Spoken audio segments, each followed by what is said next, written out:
100,000 Lebanese people have also been forced to live as refugees in their own country, in a war imposed on them by Hezbollah. All told, this has been the deadliest conflict between Israel and Hezbollah in decades. How many of Hezbollah's senior leaders are dead, including its longtime leader, Nasrallah? And Israel has destroyed Hezbollah's terrorist infrastructure in southern Lebanon as well, including miles of sophisticated tunnels, which were prepared for an October 7-style terrorist attack in northern Israel. But lasting security for the people of Israel and Lebanon cannot be achieved only on the battlefield. And that's why I directed my team to work with the governments of Israel and Lebanon to forge a ceasefire, to bring a conflict between Israel and Hezbollah to a close. Under the deal reached today, effective at 4 a.m. tomorrow local time, the fighting across the Lebanese-Israeli border will end. This is designed to be a permanent cessation of hostilities. What is left of Hezbollah and other terrorist organizations will not be allowed, I emphasize, will not be allowed to threaten the security of Israel again. Over the next 60 days, the Lebanese army and state security forces will deploy and take control of their own territory once again. Hezbollah terrorist infrastructure in southern Lebanon will not be allowed to be rebuilt. And over the next 60 days, Israel will gradually withdraw its remaining forces. And civilians on both sides will soon be able to safely return to their communities and begin to rebuild their homes, their schools, their farms, their businesses, and their very lives. We're determined this conflict will not be just another cycle of violence. And so the United States, with the full support of France and our other allies, has pledged to work with Israel and Lebanon to ensure that this arrangement is fully implemented, the agreement totally implemented. You know, there will be no U.S. troops deployed in southern Lebanon. This is consistent with my commitment to the American people to not put U.S. troops in combat in this conflict. Instead, we, along with France and others, will provide the necessary assistance to make sure this deal is implemented fully and effectively. Let me be clear. If Hezbollah or anyone else breaks the deal and poses a direct threat to Israel, then Israel retains the right to self-defense consistent with international law, just like any country when facing a terrorist group pledged to that country's destruction. At the same time, this deal supports Lebanon's sovereignty, and so it heralds a new start for Lebanon, a country that I've seen most of over the years, a country with rich history and culture. If fully implemented, this deal can put Lebanon on a path toward a future that's worthy of its significant past. And just as the Lebanese people deserve a future of security and prosperity, so do the people of Gaza. They too deserve an end to the fighting and displacement.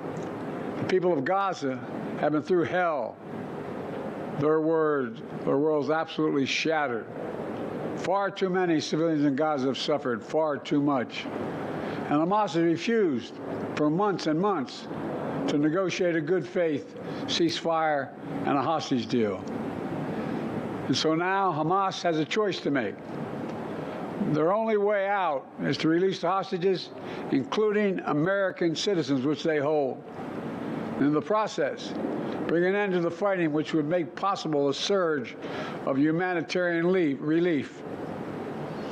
Over the coming days, the United States will make another push with Turkey, Egypt, Qatar, Israel, and others to achieve a ceasefire in Gaza. With the hostages released and the end of the war without Hamas in power, that becomes possible. As for the broader Middle East region, today's announcement brings us closer to realizing the affirmative agenda that I've been pushing forward during my entire presidency. A vision for the future of the Middle East where it's at peace and prosperous and integrated across borders. A future where Palestinians have a state of their own, one that fulfills its people's legitimate aspirations. one that cannot threaten Israel or harbor terrorist groups with backing from Iran. A future where Israelis and Palestinians enjoy equal measures of security, prosperity, and, yes, dignity. To that end, the United States remains prepared to conclude a set of historic deals with Saudi Arabia, to include a security pact and economic assurances, together with a credible pathway for establishing a Palestinian state and the full normalization of relations between Saudi Arabia and Israel, a desire they both have. I believe this agenda remains possible, and in my remaining time in office, I'll work tirelessly to advance this vision for an integrated, secure, and prosperous region, all of which strengthens America's national security. Getting all this done will require making some hard choices. Israel has been bold on the battlefield. Iran and its proxies have paid a very heavy price. Now Israel must be bold in turning tactical gains against Iran and its proxies into a coherent strategy that secures Israel's long-term safety and advances a broader peace and prosperity in the region. Today's announcement is a critical step in advancing that vision. And so I applaud the crazy decision made by the leaders of Lebanon and Israel to end the violence. It reminds us that peace is possible. Say that again, peace is possible. As long as that is the case, I will not for a single moment stop working to achieve it. God bless you all. I'm sorry to keep you waiting so long. May God protect our troops. Thank you. Mr. President, will you get a ceasefire in Gaza before leaving office? And President Joe Biden speaking in the Rose Garden after Israel announced a ceasefire deal with Hezbollah this afternoon. He said there'll be a pause over the next 60 days and people will be able to go home. He said Hamas has a choice to make to release hostages and American citizens. He said this reminds us that peace is possible. And joining me now are Karina Capabianca, who is at the White House, and political anchor Tim Boyum in North Carolina. Karina, I'm going to start with you. This is a major shift in momentum for the conflicts which have sprung out of the October 7th attacks by Hamas on Israel. Is there any hope that the Biden administration brings the war in Gaza to a close by January 19th? Well, that's certainly a hope of the administration. We heard Secretary of State Antony Blinken speaking in Italy earlier today and basically saying that the ceasefire deal between Israel and Hezbollah, they're hoping that it's de-escalation and that eventually they will be able to get another deal between Israel and Hamas. Of course, so far, that is not in sight. All right, so Tim, obviously Biden is applauding this, but this is not the full deal he wanted. It doesn't directly involve Hamas. No, and you heard him point that out there, that this is an important deal. This was really important, particularly for Israel, obviously. They're trying to focus on Iran and for the military, who frankly is all over the place and needs a break, and to sort of separate the fronts of the wars that they're facing there. But President Biden said it right in that news conference there that, Gaza and Hamas, there needs to be some sort of ceasefire there as well and a release of hostages that include American hostages. I think the president probably sees this as a step toward that and take what you can get for now and see what happens next. But this is definitely not, at the top of the list of what the president will want with what's going on in Gaza. All right, so Karina, the Biden administration has put in a lot of effort to end both wars. What does the president say about the role the United States will play in keeping the peace on the northern border? Yeah, I think Well, Biden says that he is hoping to continue to work with some of our allies like France, who were instrumental in this deal. So, the U.S. will continue to support Israel in defending its border. And, we'll have to see if Israel and Hezbollah are able to make this a lasting or more permanent deal than the, initial 60 days. All right, and Tim, I want to go back to you. How much do you think the Middle East affected this last election? Now, we certainly talked about it a lot. Oh, there's no question about that. All the way back into the primary process, where there were votes against President Biden, essentially in the presidential race, primary race there in states like Michigan, Minnesota. We saw those. Michigan obviously has a high population of Arab Americans, and that was a big point of contention there, whether they would vote with the president. Many of those folks said that they didn't support Donald Trump, but they also said that they may just not vote in the presidential race. Of course, now we know that most of these states went Republican for Donald Trump.